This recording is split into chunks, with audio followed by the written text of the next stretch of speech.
আপনি কি আজকে বাচ্চার কাছে গিয়ে বলতে পারবেন জয় শ্রীরাম? আমি সেটা নিয়ে কোনো অপোজ করছি না। আপনারা যখন দেখছেন যে আপনার সামনে কেউ লিটারালি করছে, যে এটা তো কোনো রিলিজিয়াস প্লেস না যে আপনারা আল্লাহু আকবার বলে চিৎকার করবেন। উল্টে আপনারাই ঝামেলাখানা করছেন, তারপরে আপনারাই লোক। নমস্কার বন্ধুরা, পশ্চিমবঙ্গের প্রাণকেন্দ্র কলকাতাতেও শুরু হয়ে গেল ধর্ম নিয়ে বারবারন্ত। ঢাকুরিয়া লেক, যেখানে মানুষ কিছুক্ষণ সময় কাটাতে মানসিক শান্তির জন্য গিয়ে থাকে, সেখানে কিছু উঠতি ছেলে মেয়ে বন্ধুবান্ধব নিয়ে আড্ডা মারতেও যায়। কিন্তু আসল কথা হলো, জায়গাটা তো আর ধর্মীয় স্লোগানের না। তাহলে ওখানে কেন ধর্মীয় স্লোগান দেওয়া হবে? আড্ডা মারতে গেছো, সময় কাটাতে গেছো, ধর্ম প্রচার করতে তো যাওনি।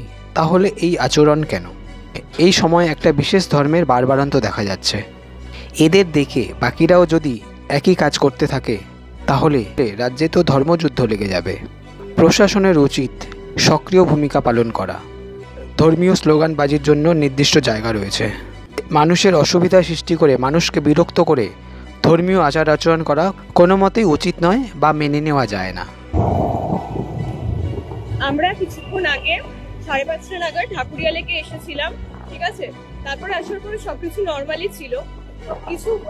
কয়েকটা মেয়ে সামনে আসে, তারা নর্মালি নিজেদের মতো আজকে ফ্রেন্ডশিপটা মানাতে থাকে।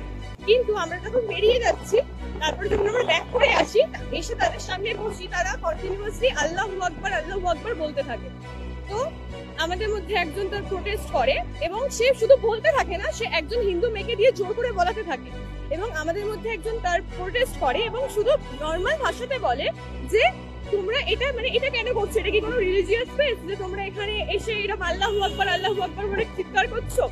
তো আমরা লিটারালি নর্মাল কথাবার্তা বলতে থাকি যে আমরা এখানে কেন, আমরা আজকে এখানে ঢাকুরিয়া লেকে এসে নিশ্চয়ই জয় শ্রীরাম বলে চিৎকার করতে পারি না, রাইট? তো তুমি আমার সামনে বসে তেমনি আল্লাহু আকবার বলে চিৎকার করতে পারো না। তো তারা তো কন্টিনিউয়াসলি তর্ক করতে পারে যে এটা আমাদের জায়গায় আমরা করতেই পারি, আমরা সব জায়গায় আল্লাহু আকবার বলতে পারি। তো আমরা তাদের ঝগড়াটা সামনে লিটারালি বেরিয়ে আসছিলাম। কিন্তু তারপরে তারা কল করে কিছু ছেলে এসে লিটারালি আমাদের যে অপোজ করছিল তাকে মারে। মানে আপনারা বলুন, আমরা কোথায় বাস করছি? এটা কি বাংলাদেশ? আপনি কি আজকে বাচ্চার কাছে গিয়ে বলতে পারবেন জয় শ্রীরাম? আমি সেটা নিয়ে কোনো অপোজ করছি না। আপনারা যখন দেখছেন যে আপনার সামনে কেউ লিটারালি করছে, যে এটা তো কোনো রিলিজিয়াস প্লেস না যে আপনারা আল্লাহু আকবার বলে চিৎকার করবেন। উল্টে আপনারাই ঝামেলাখানা করছেন, তারপরে আপনারাই লোক আনছেন। ও লোক এনে আপনারা আবার আমাদেরকে পিটাচ্ছেন। এটা কি হচ্ছে? এটা কি বাংলাদেশ? মানে আমরা কোথায় বাস করছি? এদেরকে তো পুলিশ ধরবে না। তারা সঙ্গে সঙ্গে সেই প্লেসটা ছেড়ে চলেও গেল। আমরা যে কিছু করবো তার মধ্যে তারা সঙ্গে সঙ্গে প্লেসটা ছেড়ে চলে গেল, কারণ তারা জানে যে তারা কি ভুল করছে। তারা চলে গেল। এদেরকে লিটারালি আমাদের সিএম এদেরকে এখানে মানে থাকার জায়গা দিচ্ছে। কি কোথায় আছি আমরা একা? হ্যাঁ, আমরা ঢাকুরিয়া লেকে অব্দি আসতে পারবো না? বাচ্চার কাছে যাচ্ছি না আমরা, তাহলে আমরা ঢাকুরিয়া লেকেও আসতে পারবো না? আমরা কি বাড়িতে বসে থাকবো?